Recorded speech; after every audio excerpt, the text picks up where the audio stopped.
Jadi sekarang situasinya papaku udah di penjara. Papaku pernah bilang ke aku, kalau hukum di Indonesia itu emang bobrok. Papa aku 3 kali di penjara, 3-tiganya itu di kriminalitas. Yang pertama, bapakku dituduh kalau dia nyulik aku.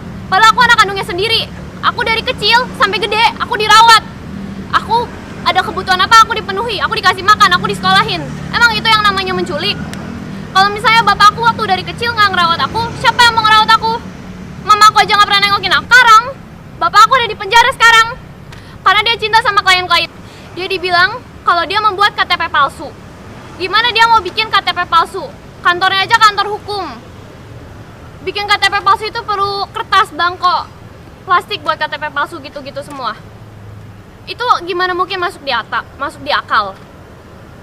Dia dituduh kayak gitu, terus divonis maksimal 6 tahun. Sementara pelaku utamanya di kasus ini cuma 2,5 tahun. Masuk akal gak? Ini aku yakin ini ada permainan di sini. Terus papa aku di kasus ini waktu itu kan udah pernah disidang sekali, udah bebas demi hukum, dia udah jalanin hukumannya. Tapi sekarang dia mau disidang lagi, mau disidang sampai 2 kali. Raja Sabta Oktohari aja sebagai pelapor investasi bodong, sampai sekarang aja kasusnya nggak ditindaklanjutin. Papa aku di kasus ini waktu itu kan udah pernah disidang sekali, udah bebas demi hukum, dia udah jalanin hukumannya. Tapi sekarang dia mau disidang lagi, mau disidang sampai 2 kali. Emangnya papi aku siapa? Papi aku tuh cuma mau ngebela korban-korban masyarakat investasi bodong.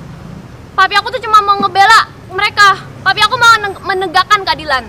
Tapi sekarang malah papi aku yang dipenjara. Sementara penjahatnya bebas berkeluaran di sana.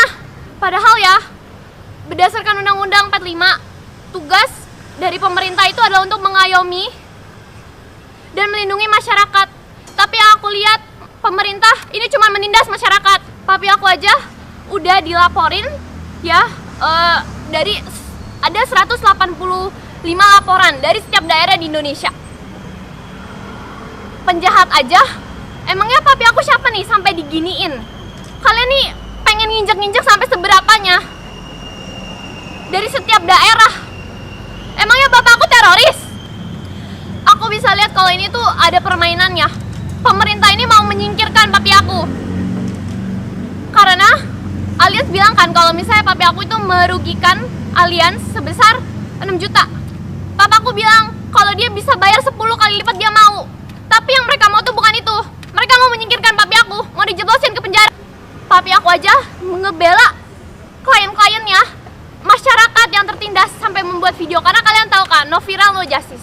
Dia buat video buat kasih tahu ke pemerintah, ini lo ada sampah, di sini lo ada sampah. Tapi video yang dia buat dari 1 jam malah jadi 4 menit. Terus dilaporin UITE, dilaporin sama polisi. Masa polisi nggak bisa ngeliat itu video dari 1 jam jadi 4 menit, itu video editan? Kayaknya polisi perlu sekolah lagi deh.